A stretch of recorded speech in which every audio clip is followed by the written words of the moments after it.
Que a graça e a paz do nosso Senhor Jesus Cristo vivo venha guardar a nossa mente e o nosso coração nesse tempo que se chama hoje, mais um dia que o Pai determinou, desde a eternidade, que acontecesse, que nós pudéssemos estar vivos nele, o que é um grande privilégio, um prestígio nosso, de muita alegria e ação de graças, independente das circunstâncias.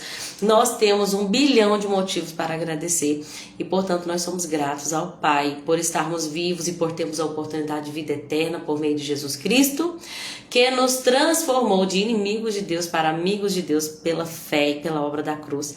Então, se você não tinha visto ainda nenhum motivo para agradecer, eis aí, Jesus Cristo. Ele vive e reina para sempre. E Ele morreu no meu e no seu lugar. Porque para que, se nós realmente crêssemos nele, nós pudéssemos fazer parte da família de Deus e recebemos o Espírito de adoção que clama, Abba, Pai. Precisa de um motivo melhor. Esse é o melhor motivo. E talvez você não tenha outros motivos agora, aparentemente. Você esteja pensando apenas nas dificuldades. E nós temos realmente esse problema de focar numa perspectiva daquilo que não aconteceu do jeito que nós esperávamos, mas que essa introdução tenha te fortalecido, tenha te ajudado a enxergar com os olhos da fé e com a esperança em que Cristo um dia há de redimir todas as coisas. Amém? Hoje nós estamos aqui para meditar em mais 4 capítulos da Bíblia. Estamos no primeiro evangelho, aquele que escreveu Mateus a respeito de Jesus Cristo e dessas boas novas da salvação que Jesus trouxe para nós. Nós vamos meditar hoje em Mateus capítulo 21 até o 24. E tem muita coisa que nós temos que meditar. Então vamos fazer uma oração? Senhor Jesus, tudo é por Ti, tudo é para Ti, Tu é a glória. Porque Tu és digno. Porque Tu te humilhaste, Senhor. Mesmo sem ser digno de tanta humilhação, mesmo sem merecer essa humilhação, o Senhor a si mesmo se humilhou e foi obediente até a morte de cruz e comprou com um alto preço a nossa vida. Portanto, é por Ti e é para Ti todas as coisas. Nós Te louvamos e agradecemos. Espírito Santo, conduz tudo de acordo com a Tua vontade, porque nós não precisamos de agradar as multidões. Nós não precisamos, Senhor, de talentos, nem de performances. Nós precisamos do Senhor. Na verdade é que nós só precisamos de Ti. Fica conosco, é o que nós te pedimos. Em nome de Jesus. Amém. A Aline está aqui comigo. Aline, seja bem-vinda, que Jesus te abençoe. Vamos meditar então o primeiro capítulo, que é o capítulo 21 do Evangelho segundo escreveu Mateus. O capítulo 21 começa então a narrar a última semana de vida do nosso Senhor, enquanto homem encarnado aqui na terra, né? Essa semana começa, né, no domingo, quando Jesus vai fazer uma entrada triunfal em Jerusalém. Todos os dias de tarde passa o carro da Fiorino aqui pra gente comprar sorvete. Então deixa eu só fechar essa porta. Catinha, seja bem-vinda, querida. Jesus te abençoe. Hoje à tarde estarei com vocês lá em Tavares, se Jesus permitir. Então, gente, hoje à noite nós vamos ver então a última semana de Jesus, que foi uma semana, meu Deus, cheia, né? Mas essa semana de Jesus começou com glória. Ele vai entrar em Jerusalém. Ele primeiro, né, o capítulo começa falando que Jesus vai falar com 2 discípulos. Vão até aquela cidade, né, Betfagé, e vocês vão achar uma jumenta e o filhote dela, né, o jumentinho. Vocês vão achar verão uma jumenta amarrada com seu jumentinho ao lado. Vão desamarrar os animais, vão trazer para mim. Se alguém perguntar qualquer coisa, vocês vão falar: o Senhor mandou trazê-los. Essa palavra Senhor, eu estava curiosa para saber o que significava essa palavra, qual que era a origem dessa palavra Senhor, se era tipo Adonai, que pode ser traduzido como Senhor, mas essa palavra é Kurios, que significa dono, aquele a quem pertence. Quando a gente levanta as mãos e fala assim, ó, o Senhor Jesus é o Senhor da minha vida, nós estamos dizendo que Ele é o nosso dono, que nós somos propriedades dele, aquele a quem eu pertenço. E é interessante porque quando ele manda esses discípulos irem atrás desses jumentos, talvez o próprio dono do jumento tenha falado: ei, onde você está levando meus jumentos? E aí os discípulos vão falar: olha, o dono, o verdadeiro dono, a quem pertence, né? Essas jumentas mandou trazer. Esses animais mandou trazer. Então, uma coisa que nós temos que entender é que Jesus é dono de tudo. Nós podemos ser mordomos de algo. Eu estou aqui com o meu celular, mas o celular não é meu. Eu sou mordomo desse aparelho que Deus me deu. Eu sou mordomo do meu salário. Eu sou mordomo da minha casa. Ou seja, eu sou um servo que cuida, entendendo que Deus me permitiu ter essas coisas durante um período determinado. Mas nada é meu. Já fica o convite a todos. Lorena vai pregar na nossa igreja hoje às 19h30. Isso se Jesus permitir, gente. Glória a Deus. Igreja Apostólica de Tavares. Amém, Cátia. Fiquei muito alegre com esse convite. Eu amo falar da palavra, né? E eu creio que o Espírito Santo vai fazer algo grandioso naquele lugar. Renova os nossos dias como dantes. Glória a Deus. Vai restaurar muitas coisas, vai renovar muitas coisas. Todos convidados, amém? Então, gente, Deus é dono de tudo, Jesus é dono de tudo. Essas jumentas poderiam, esses animais, né, a jumenta e o jumentinho, poderiam até pertencer a alguém por determinado tempo, mas o dono, o verdadeiro dono, estava mandando buscar. De fato, não houve ninguém que interrompesse que Jesus vai entrar naquele jumentinho em Jerusalém e vai ser uma entrada triunfal. Primeiro, vamos falar sobre o jumento. As pessoas esperavam que Jesus fosse um grande líder militar, que ia resolver o problema de Roma. Um grande líder militar iria fazer uma entrada triunfal num cavalo de guerra. Só que Jesus entra num jumento. O cavalo de guerra representa poder, autoridade, domínio. Eu vim para liderar vocês, eu vim para dominar vocês. Mas o jumento é um símbolo de serviço. Eu vim para servir vocês. Gente, como que a gente pode compreender um Deus que deixa o seu trono, que abre mão da sua divindade e que vem à terra como servo para servir um povo que muitas das vezes nós somos tão ingratos, somos tão infantis, nós somos tão rebeldes, e ele vem como servo. Isso vai se cumprir, né? Vai cumprir a profecia que está lá em Zacarias 9:9. Eis aí vem o seu rei montado no jumento. Ele é humilde. Ele vem montado em seu jumento. E as pessoas naquele dia, elas começam a reconhecer que Jesus é o Messias. Muitas das pessoas, né? Porque a multidão que aguardavam Jesus ali, né? Que aguardavam Jesus em Jerusalém, eles começam a estender mantos aonde Jesus iria passar, e começam também a pegar os ramos de palmeira, né? E eles começam então a espalhar aqueles ramos também pelo chão, e isso era feito quando um rei entrava. Então colocar mantos para a passagem dele, cortar aqueles ramos ali, né? E também colocar aqueles ramos ali simbolizaria que eles estavam reconhecendo que era um rei que estava chegando. E eles começavam a gritar, Hosana. A palavra Hosana significa salva-nos agora. Salva-nos agora. E eles começam a gritar, Hosana, filho de Davi. Salva-nos, Jesus, filho de Davi. Bendito é o que vem em nome do Senhor. Hosana no mais alto céu. O que eles estavam dizendo? Jesus, nós reconhecemos que tu és o Messias. Nós reconhecemos que o Senhor é aquele que haveria de vir e que haverá de nos salvar. Então salva-nos. Uau! Glória a Deus por isso. Começou então um grande alvoroço e as pessoas declaravam que Jesus era o profeta de Nazaré, da Galileia. E então Jesus começa a fazer uma coisa inusitada, que as pessoas não estavam esperando, né? Ele começa a virar umas mesas. Ele começa a virar umas mesas. Gente, Jesus chega com um chicote. E ele vai purificar o templo. Ele vai virar mesas, ele vai expulsar ali quem comprava, quem vendia, vira a mesa dos cambistas, as cadeiras dele. Ele vem com um chicote e faz ali um movimento, talvez inesperado. Amor, você pode trazer água para mim? Esqueci de trazer água. Gente, o que acontecia? Deixa eu explicar um pouquinho e depois falar como aplicar isso na prática. O que acontecia? As pessoas de Judá, os judeus, eles eram obrigados a ir para o templo, né? Pelo menos 3 vezes por ano, que eram as 3 grandes festas, né? A festa da colheita, a festa da Páscoa e a festa dos tabernáculos. Se eu não estiver enganada, e deixa eu só colocar aqui as 3 grandes festas. Eu pesquisei sobre isso esse final de semana, mas só para não ter perigo de eu errar. Me lembra que não é isso? Quais são as 3 grandes festas que os judeus tinham? Era a colheita, tabernáculo e a Páscoa. Não é isso? Obrigada. Então, gente, muitas pessoas, elas tinham que vir para sacrificar no templo. Deixa eu só confirmar aqui para não ter perigo de falar errado, né? 3 grandes festas. Era a Páscoa, a festa da colheita e a festa das cabanas ou tabernáculo. Isso.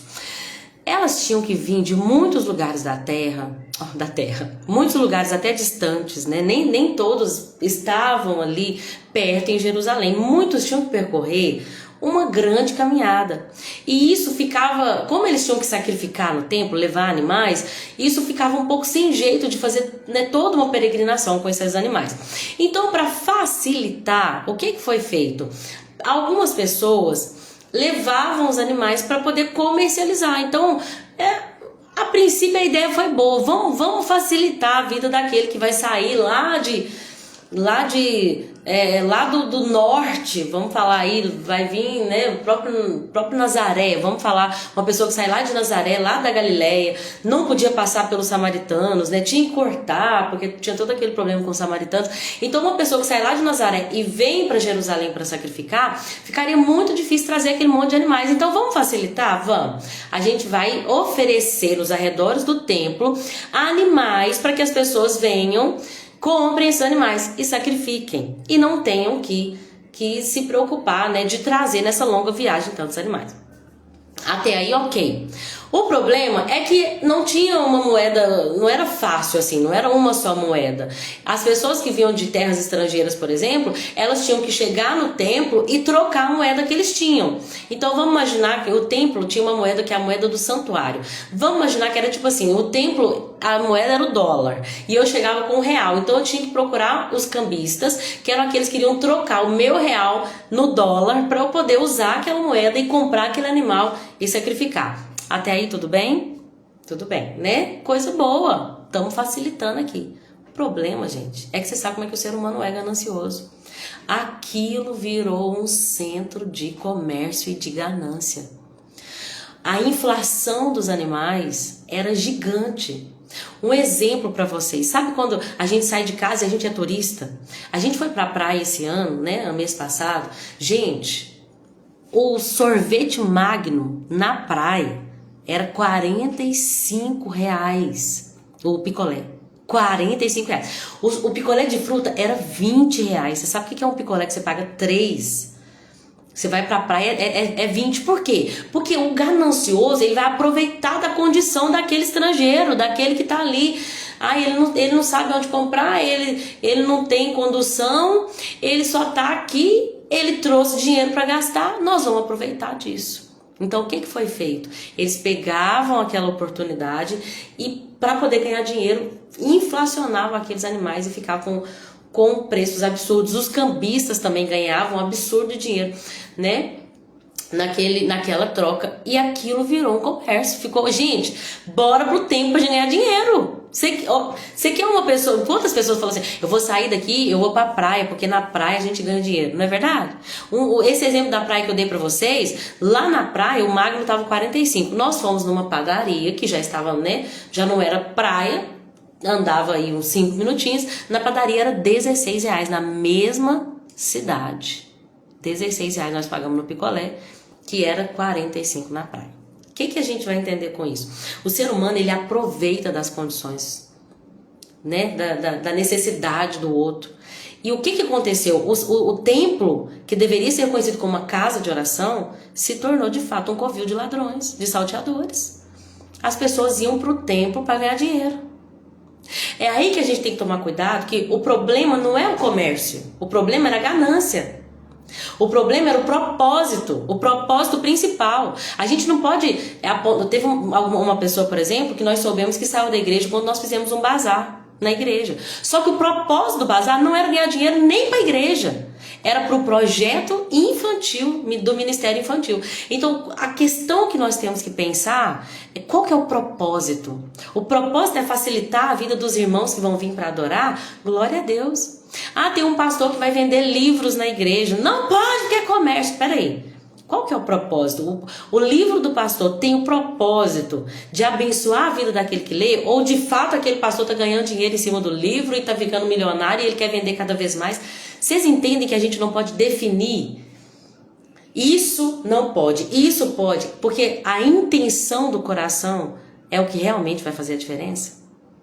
Sabe, Jesus, ele virou aquelas mesas por causa da intenção do coração. O templo deixou de ser um lugar onde as pessoas iriam para adorar, para buscar a Deus, para buscar agradar a Deus, e se tornou um lugar onde eles iam para ganhar dinheiro, para se autopromoverem. É tão pontual, né? É tão atual. Deixa eu cumprimentar quem entrou aqui. A Cacá que entrou. Cacá, seja bem-vinda. Carol, minha amiga, essa mulher de Deus. Seja bem-vinda, Carol. Um privilégio para mim ter você aqui, viu? A Shelley, Ingrid Shelley, é isso? Que tá aqui também. Deus te abençoe. Que bom estar com vocês aqui, gente. A Miel, minha prima amada. Beijo também. Eu sempre esqueço, não posso esquecer, gente, mandar um beijo para minha mãe que assiste todas as noites e para dona Leni. Beijo para vocês, que vocês sejam grandemente edificados com a palavra de Deus. Amém? Então, gente, o problema não é se há uma venda aquela igreja ali tem cantina no final do culto. O problema não é a cantina. A gente não vai apontar o dedo para a igreja para falar, tem cantina, isso é comércio, Jesus repreendeu isso. O problema não é a cantina, o problema é o propósito. Qual que é o propósito da cantina? O propósito da cantina é a gente aumentar o caixa da igreja para a gente ter muito dinheiro. O propósito da cantina é comprar cestas básicas. O propósito da cantina é alcançar o ministério tal da igreja que está precisando do recurso. Vocês estão entendendo? A gente só não pode perder o foco. A igreja se reúne, lembrando que o templo não é mais sagrado. Nós nos reunimos como congregação para adorar a Deus. E quando nós nos reunimos, o objetivo é adorar a Deus. Não é levantar ídolos no nosso meio. Não é ter aquele ou aquela que é mais, que é menos importante. Inclusive, Jesus vai falar isso para os discípulos. Vai falar, entre vocês não seja assim. Não se considerem os mestres, não se considerem os rabis. Vocês todos são irmãos. Não se esqueçam disso, não sejam como os fariseus. Amém? Então o propósito é o mais importante a ser avaliado. Então os fariseus veem, gente, que as crianças estão gritando, Hosana, filho de Davi, e eles ficam indignados. E Jesus fala assim, vocês não leram as escrituras?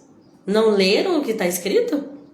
E isso, só na leitura de hoje, eu vi essa frase 3 vezes, não leram as escrituras, não leram a esse respeito as escrituras. Por quê? Jesus está ali, olha o que Jesus está falando para eles. Vocês não são tão sábios, vocês não são os mestres da lei, vocês não são os fariseus, a seita mais rigorosa para o cumprimento da Torá, e vocês não leram nas escrituras. O que Jesus está dizendo? Que é o que ele vai dizer para os saduceus no capítulo 20... No capítulo 22, olha, vocês erram por não conhecerem as escrituras e o poder de Deus, nem o poder de Deus. Vocês conhecem, mas vocês distorcem, vocês não aprofundam, vocês não sabem a revelação. Gente, tem gente que conhece a Bíblia pela letra, mas existe um conhecimento que vem pela revelação. E tem pessoas que sabem muito mais do que os doutores. Tem homens simples e iletrados que sabem muito mais do que aqueles que têm PhD em qualquer área da teologia, porque tem coisas que é o Espírito que revela. Os fariseus eram ótimos de Bíblias, mas Jesus vai falar assim, mas vocês não leram o que está escrito, vocês não entendem. Vocês leem, vocês estudam, vocês ensinam, mas a verdade é que vocês não compreendem. Jesus vai citar o Salmo 8:2. Vocês não leem as escrituras? Elas dizem, ensinastes crianças e bebês a te dar louvor. Nessa versão da NVT, né? Da boca dos pequeninos sai o perfeito louvor. Uau! Olha o que Jesus está dizendo. Essas crianças que estão gritando, hosana nas alturas, pois é deles que vem o louvor verdadeiro. O louvor mais íntegro. Por isso que a gente não pode calar a voz das crianças. Tem coisas que às vezes a gente como adulto pensa que sabe, mas as crianças vão nos ensinar muito mais. Elas sabem muito melhor do que nós. Portanto, sejamos humildes como crianças, amém? Jesus então vê uma figueira, né? Uma figueira que estava cheia de folhas. Em outros evangelhos nós vamos ver que essa figueira cheia de folhas não estava na época de dar fruto. Mas Jesus chega até ela, porque ela estava cheia de folhas, e Jesus vai procurar um figo nela, porque Jesus teve fome. Olha só, o Senhor, o Rei dos Reis, em sua forma corpórea humana, teve fome, mas aquela figueira, ela só tinha para oferecer folhas. Jesus vai procurar fruto nela, mas não vai achar. Então Jesus fica irado com aquela figueira e fala: você nunca mais vai dar fruto. E aqui no Evangelho de Mateus fala que no mesmo instante a figueira secou. Quando os discípulos viram isso, ficaram admirados e perguntaram como que essa figueira secou tão depressa, né? Em outro evangelho eles vão ver que secou na volta, eles estavam indo e na volta eles vão ver. Mas aqui já fala assim, né? Que eles viram que foi rápido a figueira logo secou e já ficaram admirados. E Jesus falou assim: gente, vocês vão fazer, se vocês tiverem fé, vocês vão fazer muito mais do que isso. Uma figueira morrer? Não, vocês vão fazer muito mais do que isso. Vocês vão poder falar para aquele monte: sai daí e aparta-te no mar. E ele vai. Gente, se vocês tiverem um pouquinho de fé, se crerem, receberão tudo o que pedirem em oração. Às vezes o que nos falta é fé. Fé. Sabe? Quando a gente vê Jesus falando lá pro demônio, eu fiquei pensando nisso ontem. Quantas pessoas têm medo do diabo? Quantas vezes nós temos medo? Gente, nos falta fé. Que isso? Nosso Senhor venceu as trevas, expôs os principados, despojando-os na cruz, expondo-os à vergonha. Não há demônio, não há principado, potestade, ossos espirituais da maldade, nada que continue de pé diante da autoridade do nome de Jesus. Sabe o que nos falta? Apenas fé. Por isso que os discípulos não conseguiram expulsar o demônio do menino, que enquanto Jesus estava lá no Monte da Transfiguração, ele desce, o menino lá que caía em convulsões, lembra? Porque faltava fé. Por isso que Jesus vai falar: tem demônio que vai ser expulso só com jejum e oração, porque o jejum e oração vai aumentar a nossa fé. Nós precisamos ter fé, porque se a gente tiver fé, gente, nada vai nos abalar. Nada. As dificuldades poderão nos abalar? Não, porque o monte simboliza dificuldade. Se você tiver fé, você vai falar para o monte: sai daí e aparta-te no mar. E ele vai ter que ir, porque tudo que pedirdes em oração, crendo, recebereis. Então a gente precisa ter uma vida de oração e de fé, perseverança. E assim nós vamos alcançar muitas promessas. Amém? Jesus, então, uma coisa que é muito interessante que acontece é que a autoridade de Jesus vai ser questionada. Os fariseus começam, então, a se reunir para tentar pegar Jesus de alguma forma, com uma pergunta complicada, tentar ali envergonhar Jesus, tentar inventar algo para poder prender Jesus, tentar colocar Jesus contra os romanos, porque vai que os próprios romanos resolvem isso. Tentaram de tudo. A primeira tentativa deles, né, da leitura de hoje, desse capítulo 21 a 24, é que eles perguntam para ele: com que autoridade você faz essas coisas? E Jesus, ele usa uma coisa que era muito comum, uma sabedoria que era muito comum na Grécia. Inclusive Sócrates também vai fazer esse tipo vai aplicar esse tipo de sabedoria, que é responder uma pergunta com outra pergunta. Nesse caso aqui, o que Jesus queria fazer era envergonhar os fariseus. Por quê? Porque ele vai expor a vergonha dos fariseus, vai expor a fraqueza dos fariseus, que eu quero falar um pouquinho sobre isso. Mas antes eu queria dizer que Jesus tem muito disso, Deus tem muito disso, gente. Nós fazemos uma pergunta e ele devolve com outra. E quando a gente devolve uma pergunta com outra pergunta, o que a gente está querendo fazer é com que o ouvinte reflita. Porque uma coisa que eu aprendi enquanto eu dava aula de inglês, se a pessoa me pergunta uma coisa, ao invés de eu dar a resposta, porque ela não memoriza se eu der a resposta, como professor em geral é assim, os alunos não memorizam quando você dá a resposta. Você tem que levar o aluno naquele entendimento, para que ele, construindo aquela reflexão, ele tem uma compreensão profunda e ele fixe o conteúdo. Então, por exemplo, quando a criança, a criança fala assim, tô aqui com essa bombinha do José, não reparem, né, o que mãe tem. A criança me pergunta assim na aula de inglês, que cor é essa, teacher? E aí eu perguntava assim, what color? Ok, is this red or blue? Aí eu dei 2 opções, eu perguntei, isso é vermelho ou azul? Aí a criança com as 2 opções teve a oportunidade de falar. Ela não só ouviu uma resposta pronta, rápida, que ela vai esquecer daqui 2 minutos. Ela teve que pensar, não, red não é, então é blue. E quando ela fala blue, se ela falou, ela vai fixar, porque enquanto ela fala, ela está usando 2 sentidos, né? Ela fala, ela usa o paladar, ela ouve, e aí ela vai usar a audição. E isso vai fazer com que ela tenha uma compreensão muito melhor do que você só dar a resposta.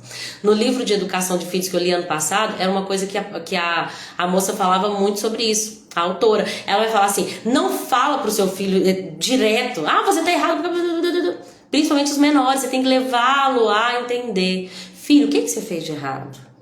Em que na sua atitude você desagradou a Deus e a mamãe? E aí você tem que levar ele a pensar, peraí, o que eu errei lá atrás?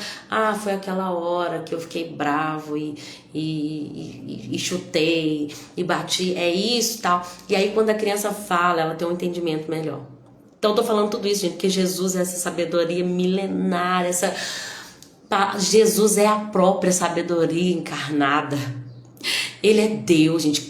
Qual fariseu queria conseguir colocar Jesus em qualquer situação embaraçosa? Ninguém vai nunca conseguir colocar Deus em nenhum tipo de situação que ele não vai usar de toda plena sabedoria para sair por cima, e mesmo quando ele nem precisa disso. Jesus não precisa se provar nada para ninguém. Deus não precisa provar nada para ninguém. Mas ele sabe de todas as coisas. E ele vai envergonhar todos aqueles que acham que são. E ele vai usar os que não são para isso, porque ele é o Deus dos improváveis. Mas vamos lá então.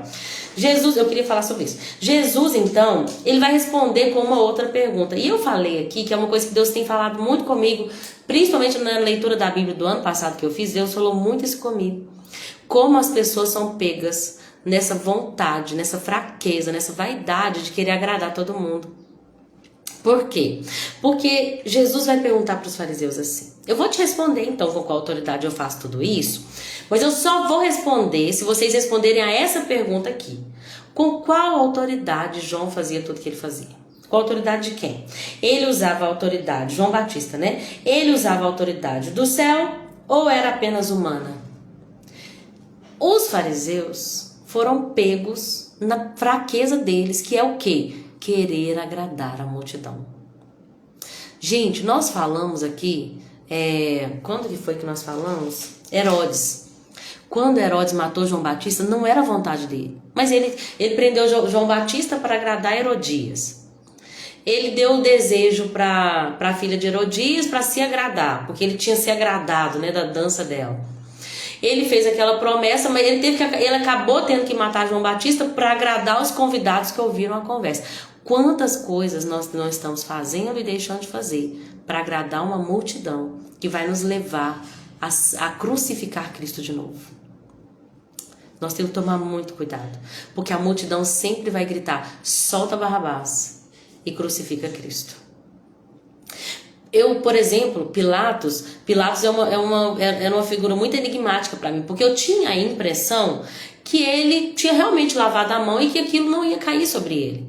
Ele não teria culpa na morte de Jesus. Só que, gente, aquele ato de lavar as mãos ali não simbolizou nada. Por quê? Pilatos tinha, sim, a autoridade para libertar Jesus. Só que ele, pressionado pela multidão, ele faz o que o povo quer. E aí ele lava as suas mãos. Só que sabe o quê? Ele tem pecado também. Ele tem parte nisso também. Porque ele poderia ter de fato não ouvido uma multidão que falava, nós vamos colocar isso diante de César. Vamos ver o que vai acontecer com o seu título. Se César descobrir o que você está fazendo. O medo de perder o nome, o título, por que os fariseus tinham tanto medo de Jesus, tanta inveja, tanta raiva? Porque se as pessoas começassem a seguir Jesus, eles iam perder seus privilégios, seus prestígios de serem rabis e mestres mais importantes. Jesus vem para quebrar o sistema, gente. Aleluia. E a quebra do sistema vai gerar oposição. Então o que acontece? Jesus fala, João Batista, fala aí diante de todo mundo. João Batista fez tudo que ele fez. A autoridade que ele tinha era de Deus ou era dos homens? Os fariseus pensam assim, ó. Se a gente falar que é de Deus, que vem do céu, ele vai falar, ué, então vocês estão caindo em contradição porque vocês não creram nele. Se a gente falar que é da terra, que é de fato o que a gente acredita, que ele não era profeta, coisa nenhuma, a multidão vai nos engolir, vai nos matar aqui. Porque todos acreditam que João era profeta. Então ele se abstém de responder. E não recebe a resposta também de Jesus. E aí até vi uma frase bem legal que fala assim, uma pessoa que não consegue ver a verdade evidente, não vai também receber respostas de coisas mais profundas. E eu achei bem bacana, não imaginei que eu ia lembrar. Jesus pegou os fariseus na fraqueza deles, que era querer agradar a todos. Querer agradar a todos. Gente, muitas das vezes nós estamos deixando de viver o que Deus quer que nós vivamos, porque nós estamos preocupados com a opinião das pessoas a nosso respeito. Quando eu vim pra live hoje, eu não fiz nada. Meu cabelo veio do jeito que tava. Eu falei, vou só passar um batom, que senão eu fico parecendo que eu tô morta. Aí eu passei um batonzinho, né, roupinha larga e tal. A hora que eu sentei aqui, meu cabelo tava até um pouquinho assim, eu só passei assim. Aí eu falei, gente, como o Senhor me curou? Me curou desse medo da opinião das pessoas falam assim, ai, como ela é desleixada, como ela é feia, como ela é... Sabe? Aquela sensação de que pode dizer o que você quiser, porque Jesus me ama e isso me basta. Essa restauração da identidade que Jesus foi me curando e ainda está me curando, porque eu ainda tenho muitas arestas ainda, né? Muitas camadas, mas essa restauração da minha identidade me curou e me levou a um lugar tão mais tranquilo. O fardo de Jesus é tão mais leve. O jugo de Jesus é tão mais suave. É tão bom quando... Eu conversei com o Edmundo isso na hora do almoço, né? Ontem eu brinquei uma coisa com as meninas lá, uma atitude que eu faço na reunião que nós tivemos na igreja, e todo mundo ficou assim, você faz isso? E eu falei, amor, eu fiquei tão feliz, porque eu fiquei lá, vocês não fazem? Não, a gente não faz isso não. E eu fiquei meio que sendo a porca na coisa que eu fiz lá. E eu fiquei tão tranquila, tipo assim, tô nem aí se vocês me chamam de porca. Meu marido me ama, meus filhos amam minha comida. Sabe assim... É muito gostoso quando a gente entra nesse lugar, é muito mais leve quando a gente entra nesse lugar, onde a gente sabe quem a gente é, onde a gente se sente amado e não precisa da aprovação das pessoas, que foi a minha vida, sempre foi buscar a aprovação das pessoas. E eu caí em laços, sabe? Porque querendo agradar um, eu desagradava a outra, eu queria agradar esse, mas aí esse ficava chateado e eu queria agradar todo mundo e eu ficava perdido, eu não fazia o que Deus se agradava. E como é bom quando a gente chega nesse lugar, onde a gente faz o que Deus quer que nós façamos. Amém? Os fariseus ficaram ali sem saber, porque eles ficaram com medo do que a multidão ia fazer. E aí nós temos a parábola dos dois filhos. Caraca, tem 3 capítulos para falar. Já é 12h40. Temos a parábola dos 2 filhos, que é o que, gente? Jesus vai falar muito aqui, né? Expondo até a diferença entre os fariseus, que são esses religiosos, que por aparência achavam-se melhor do que os outros, mais justos, mas Jesus vai expor os pecadores, que eram as prostitutas, os cobradores de impostos, vai expor a diferença desses dois, como sendo o filho mais velho, esses religiosos, e os pecadores, o filho mais novo. Jesus vai falar assim, um homem tinha 2 filhos, e ele fala para o mais velho, filho, vai trabalhar na vinha hoje? E aí ele fala, pai, eu não vou, mas acabou que ele foi. E aí Deus diz para o outro filho, eu falei que o mais velho era o religioso, mas aqui não, perdão. E aí ele vai falar para o outro filho, vai você, filho. Aí esse outro filho falou assim, tá bom, sim senhor, eu vou, só que não foi. E aí Jesus pergunta, qual destes foi o que verdadeiramente obedeceu? E todo mundo vai responder, o primeiro. Mesmo que ele tenha falado a princípio, não, eu não vou, mas ele acabou indo. Então o que Jesus está dizendo? E o segundo falou que ia, não, eu vou, pai, pode deixar que eu vou, pode deixar por minha conta lá, que eu vou resolver isso aí para o senhor. Só que não foi. Jesus está falando que a obediência vai além de palavras. O verdadeiro filho, aquela pessoa que verdadeiramente obedece, não é aquela que diz obedecer, mas é aquela que faz. Tem pessoas que falam, que falam como se fosse, mas que a atitude do coração não é verdadeira diante de Deus. Eles agem como se de fato fossem, né? Eles dizem Senhor, Senhor, mas o coração deles está longe. Então Jesus está dizendo, ações e palavras. Não apenas palavras. A verdadeira obediência vem através das atitudes. Amém? Aí tem a parábola dos lavradores maus. Jesus vai falar que o reino de Deus, né, é como uma propriedade, um dono de uma propriedade que vai plantar um vinhedo. Perdão. Ele vai plantar um vinhedo e ele vai construir uma cerca, vai preparar tudo, um tanque de prensar, uma torre de vigia. Só que ele vai chamar alguns lavradores para ficarem ali responsáveis por esse vinhedo, que seria, no caso, o povo de Israel, né, que foram os lavradores que Deus escolheu para que o reino dele chegasse e depois se expandisse para toda a terra. Só que esse dono da vinha vai enviar os servos dele para receber o valor que a vinha produziu, só que os lavradores matam os servos. Então, ele envia, por fim, né, o seu próprio filho, porque ele pensou, não, eles não vão matar meu próprio filho. Mas quando ele envia o filho, os lavradores falam, opa, chegou o herdeiro, o que a gente vai fazer? A gente vai matar o filho para a gente ficar com a vinha. E aí, de fato, eles matam o herdeiro, né, o filho é o próprio Jesus. E de fato nós vamos ver que ele vai ser morto pelos seus, o seu próprio povo rejeitou. E aí vai dizer o que Deus, o que o dono da vinha vai fazer com esses lavradores. Ele vai dizer, ele os matará cruelmente e arrendará o vinhedo para outros que lhe darão sua parte depois de cada colheita. Um povo que de fato vai produzir frutos. O que Deus está dizendo? Eu vou tirar o meu reino das mãos do povo de Israel, que rejeitou o meu filho, e vou entregar um povo que de fato vai dar fruto, que no caso simboliza a igreja. Amém? Que nós sejamos esse povo que de fato dá fruto. Frutos de arrependimento, fruto que é o amor, a alegria, a paz, a longanimidade, né? A benignidade, a bondade, mansidão, domínio próprio. Tudo isso nós precisamos desenvolver para a glória de Deus, como a igreja de Cristo Jesus. Aí, quando os sacerdotes e os fariseus descobriram, né, entenderam que por lavradores Jesus estava querendo se referir a eles queriam matar Jesus, só que eles tinham medo das multidões. Novamente. Aí nós vemos o capítulo 22, que vai falar sobre a parábola do banquete de casamento, que é muito linda. Jesus vai falar assim, olha, o reino dos céus é comparado com um rei, a história de um rei que decidiu fazer um banquete de casamento para o filho dele. E ele decidiu chamar os seus convidados de honra, né? Só que aqueles convidados, aqueles que seriam os primeiros, os mais honrosos, né? Vamos falar aí, os mais nobres, da família real, eles não quiseram vir. Então o que ele faz? Inclusive eles rejeitam até os mensageiros.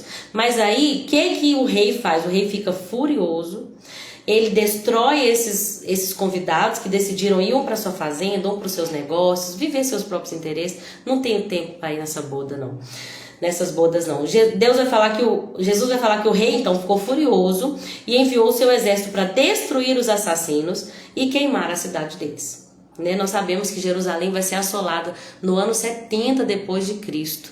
Então muitas coisas que Jesus que Jesus predisse aqui vai se cumprir nessa primeira tribulação que Israel viveu, que era essa destruição do templo e de toda Jerusalém por Tito, né? Em 70 depois de Cristo. Então, o que o rei vai fazer? Ele vai falar, então agora nós vamos chamar todos, tanto bons quanto maus. Vamos chamar todo mundo para esse banquete. Em outras versões, nos outros evangelhos, a gente vai ver uma construção ainda maior, falando assim, olha, vai para as ruas, para as vielas, para as esquinas, chama para os becos, chama todo mundo. Eu quero todo mundo fazendo parte dessas bodas. Só que quando ele está lá no meio do casamento, ele descobre que tem uma pessoa lá que não está usando as vestes nupciais. E aí ele fica indignado e ele vai falar assim, olha, amarrem as mãos e os pés desse homem e lancem-no para fora, na escuridão, onde haverá choro e ranger de dentes. O que fica subentendido com essa parábola? Entende-se que o rei, que chamou qualquer um, ele também ofereceu a roupa apropriada. Então a pessoa podia vir de qualquer jeito, mas para entrar na festa, ela ia pegar aquela roupa que ela recebeu de graça, porque ela não tem que pagar nada, gente. Ela recebeu um convite gracioso, não por merecimento, nem nobre aquela pessoa era. Muitos bons, muitos maus. que vão chegar ali, mas na entrada das bodas, ela vai receber a oportunidade de trocar sua roupa. Sua roupa não é adequada para esse casamento, mas eu tô te dando a roupa também. Eu te dou o convite para você entrar num banquete, um convite de graça e te visto. É tudo de graça. Só que você tem que dançar conforme a música. Aquela pessoa que recebeu o convite sem merecer e que recebeu a oportunidade de pegar aquela roupa, não vestiu a roupa. Vocês estão entendendo?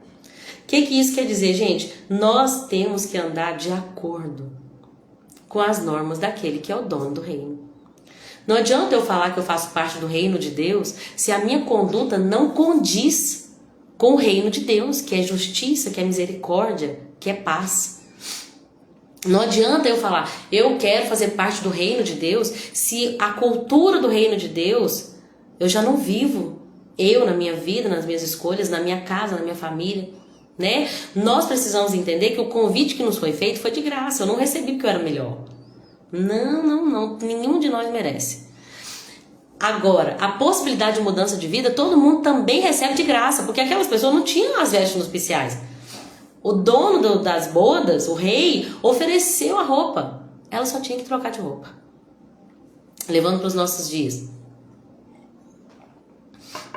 Recebemos o convite da graça, né? A salvação pela graça. Não merecíamos, mas recebemos. Nós queremos acessar a salvação, mas não adianta eu acessar de qualquer jeito, porque precisa haver uma transformação. E a gente recebe de graça a possibilidade de ser transformado pelo Espírito.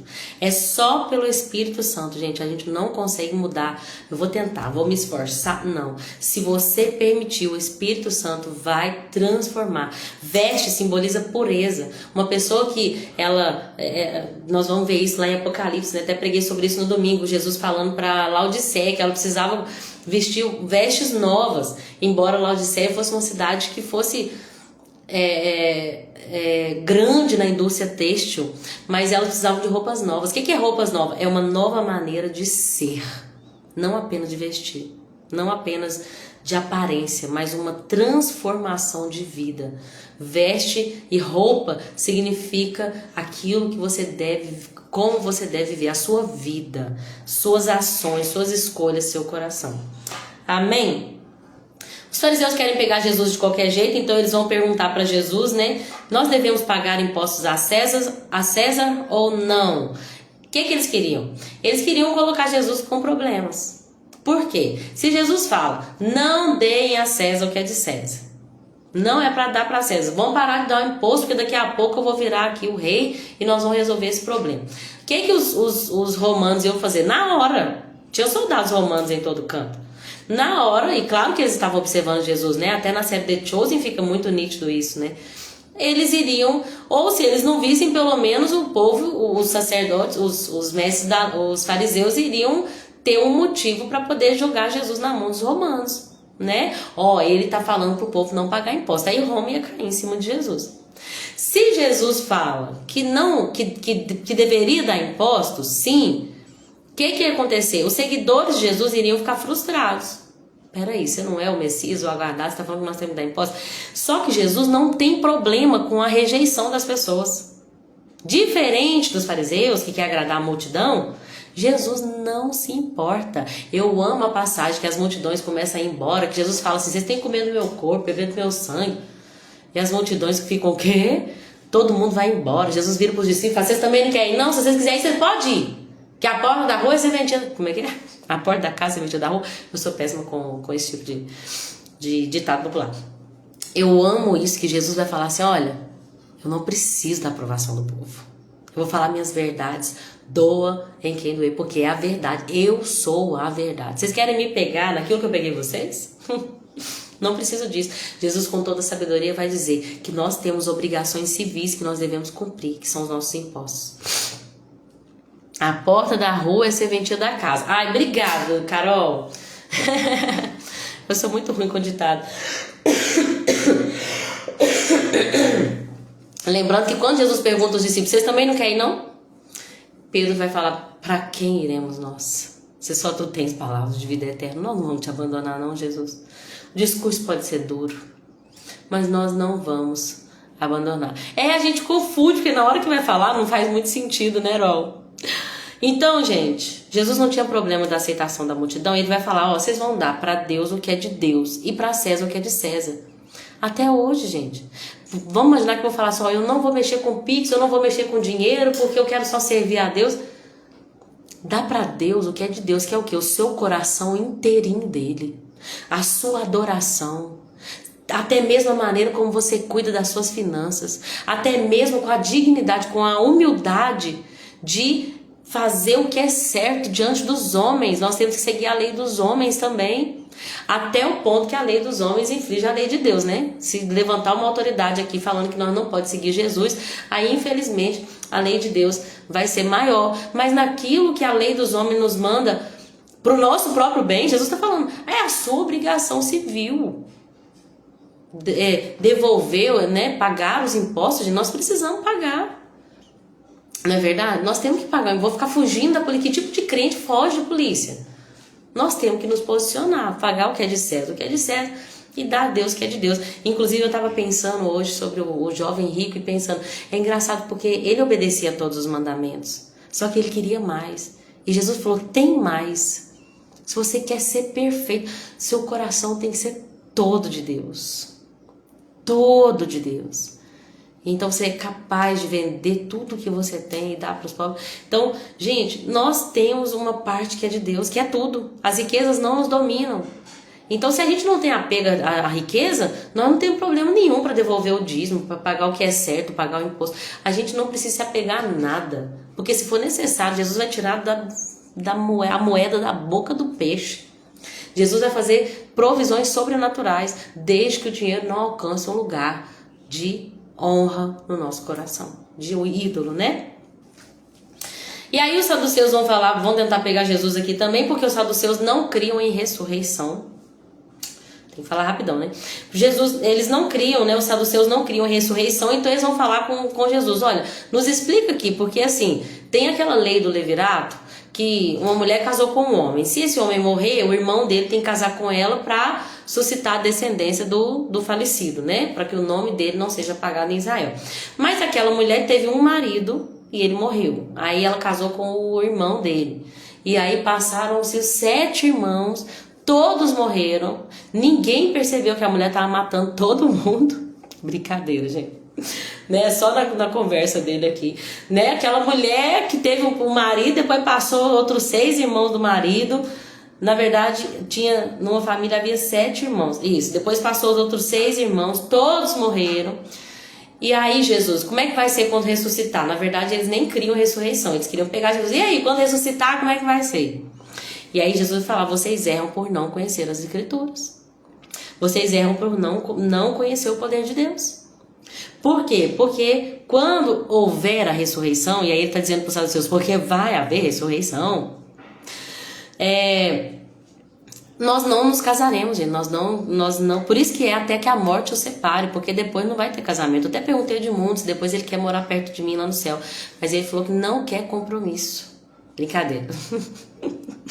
No céu não tem disso de casar, né? Nós seremos, nem se dar em casamento, nós seremos como os anjos.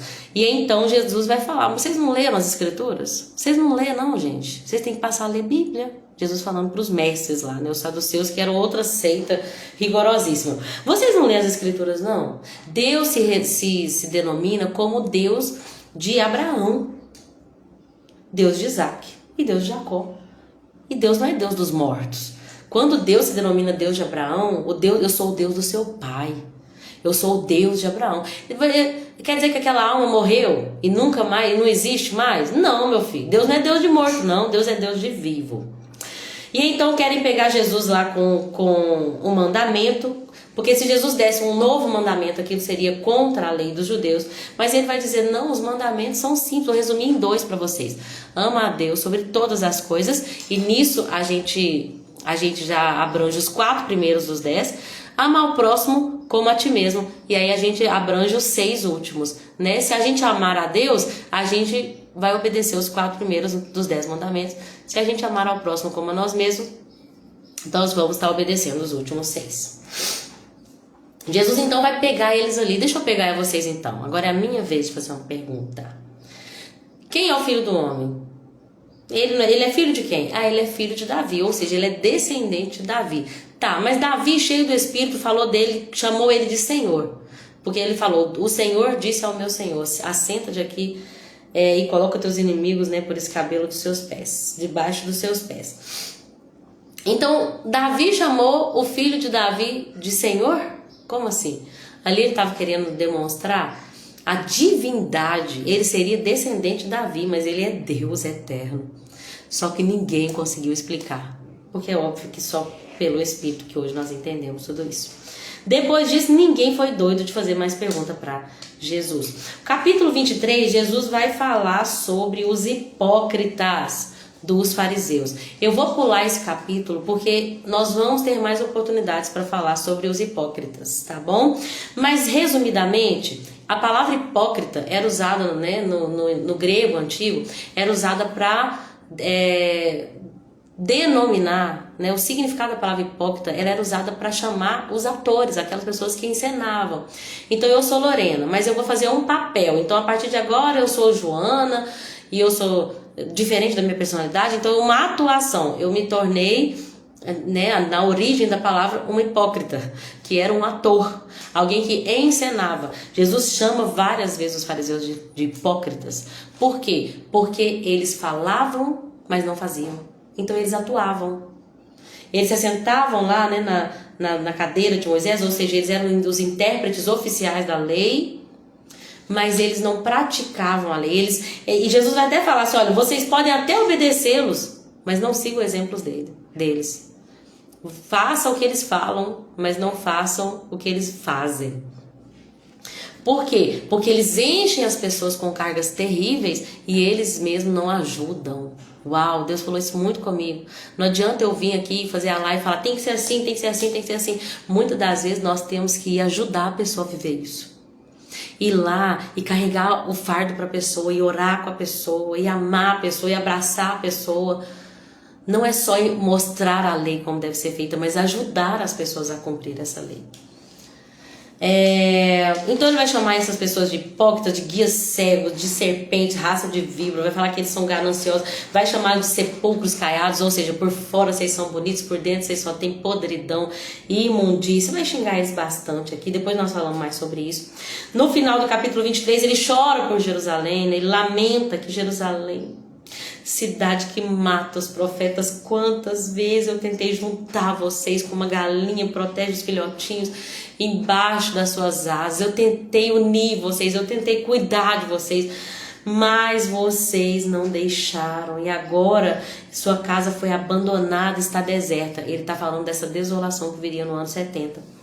Pois eu lhe digo, nunca vocês não me verão mais, até que digam, bendito é o que vem em nome do Senhor. Hoje eu estava fazendo um estudo sobre Mateus 24, que fala que vai chegar esse dia, né? O dia em que Israel vai clamar no final da grande tribulação, quando todas as nações se juntarem contra Israel, aí Israel vai clamar, e de fato vai clamar, né? Bendito que vem em nome do Senhor, e de fato Jesus vai voltar para lutar por Israel, e naquele dia todos verão aqueles que foi traspassado por eles, né?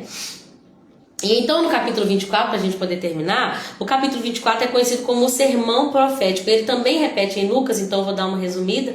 O sermão profético, gente, ele aconteceu depois de uma visita, né, ali no templo. Quando eles estavam saindo do templo ali, os discípulos estavam lá vislumbrados, né, com aquele templo de Herodes. Lembrando que o templo de Salomão, ele foi o templo mais glorioso no sentido de pedras preciosas, ouro. Ele teve todos esses recursos, né, materiais. Mas o templo, que é o templo da época de Jesus, que foi qual templo? O templo do retorno do exílio, quando Ciro, o persa, permitiu esse retorno. E aí eles vão ali, né, sob a liderança de Josué, o sumo sacerdote, e Zorobabel, o governador, vão construir um segundo templo muito simples. Só que esse segundo templo muito simples, ele vai na época de Jesus, né, antes, claro, por Herodes, ele vai ser restaurado ali, ele vai ser ampliado. Herodes vai fazer ali uma expansão, vai ficar, gente, o maior santuário religioso do mundo antigo era o templo dos judeus. Então eles se orgulhavam daquilo. O templo era cheio de mármore, era grande, era bonito, não tinha toda a glória daquele ouro e prata, mas era muito bonito, chamava muita atenção pela sua estrutura. Então os discípulos vendo tudo aquilo, eles vão falar com Jesus: Jesus, que lindo esse templo, né? E Jesus vai falar: olha, pois eu vos digo, não vai ficar pedra sobre pedra. Tudo que vocês estão vendo aqui que é construído por mãos humanas não vai subsistir.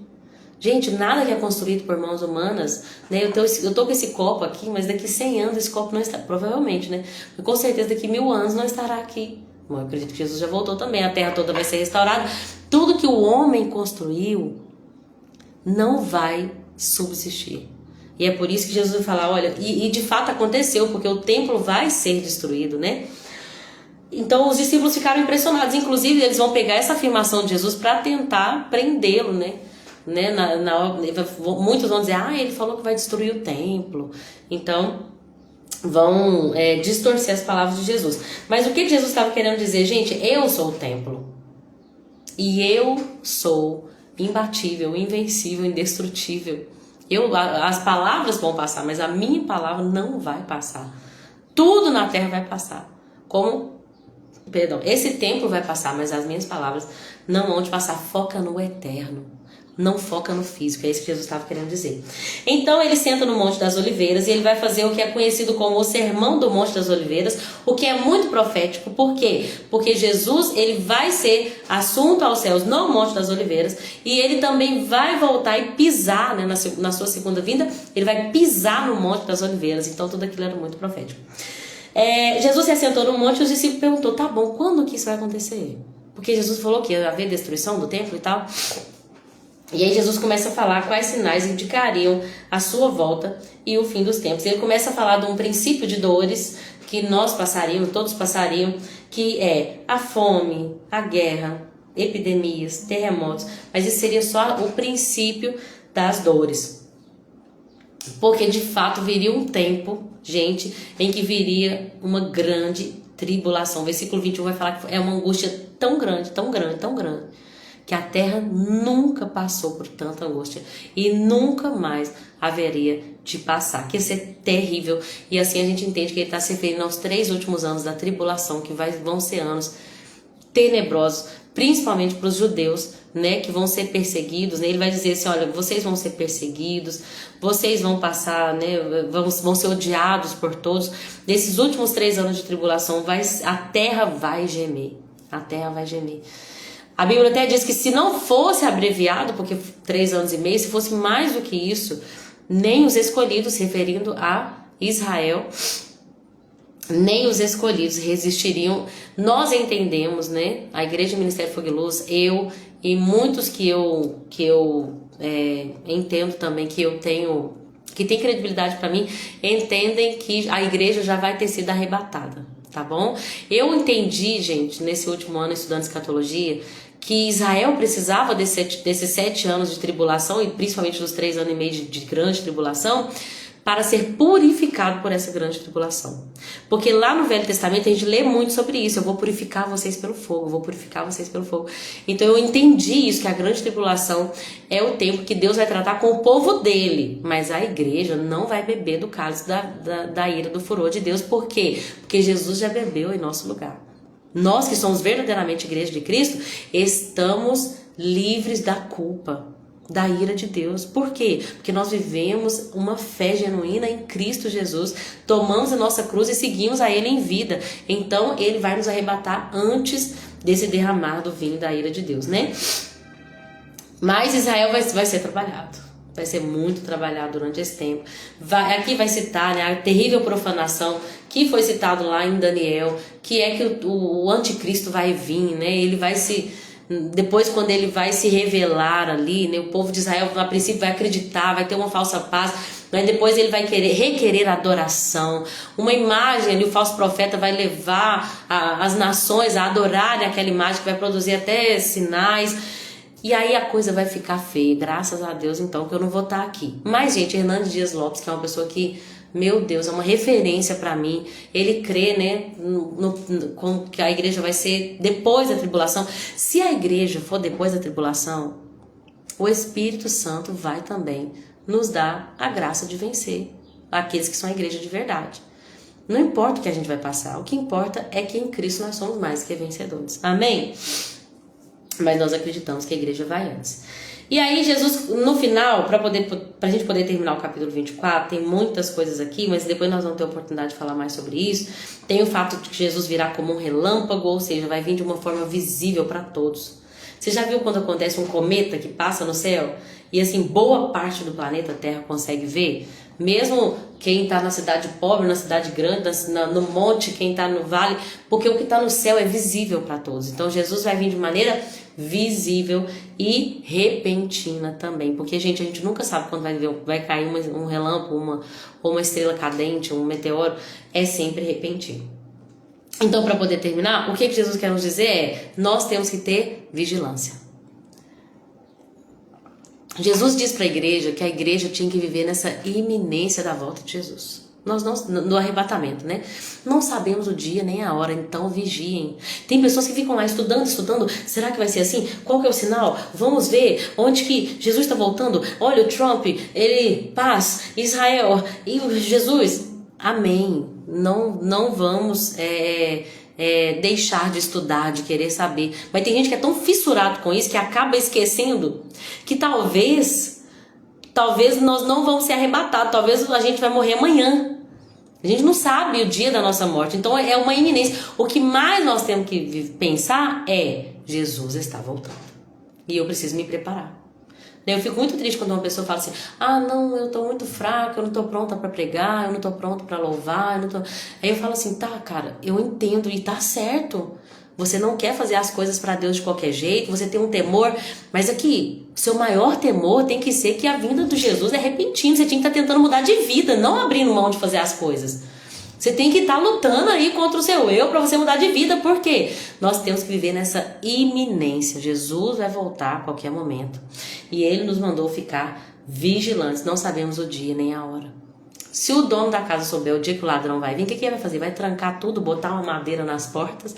É isso que nós temos que fazer. Nós temos que viver o hoje como se Jesus estivesse voltando agora. Amém? Não é assim: eu vou melhorar porque tem um evento. Não, gente, vamos ficar firme porque nós temos um evento chegando e a gente precisa ficar firme porque esse evento é importante, nós temos que nos posicionar. Amém? Meu Deus, tem uma batalha, a gente tem que preparar para a batalha ainda mais. Mas tem um evento chegando, gente, que é a volta de Jesus. E nós não podemos brincar, nós temos que ser vigilantes. Abrir mão de todo pecado, nos arrepender prontamente e estar no centro da vontade de Deus. Amém? Hoje eu falei demais. Deixa eu agradecer quem ficou até o final.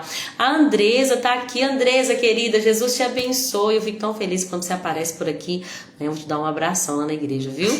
Cacá ficou até o final. Obrigada, querida. Obrigada, Carol. Sempre que você tiver qualquer coisa para me edificar, posta aqui também, todos vocês, viu? Me edifica, no nome de Jesus, pra gente... A Bíblia diz que a igreja vai se edificar mutualmente, né? E também a Ingrid, a Shelly e Ingrid. Jesus abençoe vocês. Eu espero que tenha sido edificante. E no mais, já viva o hoje como se Cristo fosse voltar agora. Amém? Se tiver que arrepender, arrepende. Pedir perdão, peça. Se humilhar, se humilhe. Mas a gente não sabe o dia nem a hora. A gente vai ouvir o toque de uma trombeta.